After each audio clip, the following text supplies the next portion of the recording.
Inalala ngayong Valentine's Day ang mga biktima ng super bagyong Yolanda.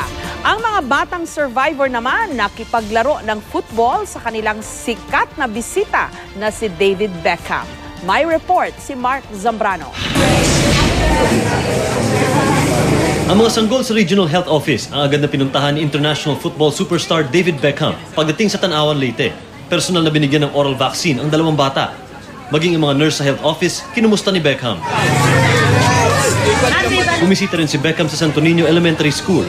Nakipagkwentuhan sa mga mag-aaral na nasa tents. Walang tigil si Beckham sa pagyakap at pakikipaglaro sa mga bata. Pinasok din ni Beckham ang isang bahay at kinausap ang pamilyang nakatira.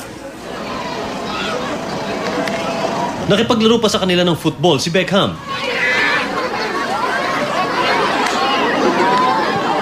Hindi ininda ni Beckham ang init ng araw sa kanyang pagtakbo at pagsipa ng bola kasama ang mga bata.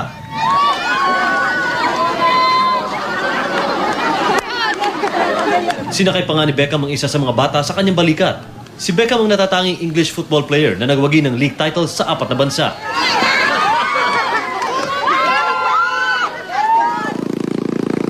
Sa Tacloban City naman, ginunita ang mga nasawi sa pananalasa ng bagyong Yolanda. Nilagyan ng 10,000 puti at pulang lobo ang 8 kilometrong kalye ngayong araw ng mga puso. Nagsimula ang memorial chain sa Daniel Romualdez Airport hanggang Anibong District. Para kay Jeff Manibay na nawalan ng mga magulang, may espesyal na kahulugan ang bilang at kulay ng mga lobo. Yung puti, simbolo ng mapayapang kaluluwa. At yung pula, simbolo ng pagmamahal namin sa kanila dito sa lupa.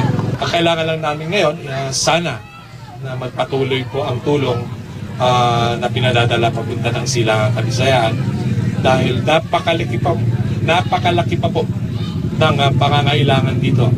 Panawagan ng mga residente, huwag sanang maputol ang pagtulong ng mga foreign aid groups para lalong mapabilis ang pagbangon ng reyon. Mula rito sa Tacloban, Leyte, Mark Zambrano, GMA News.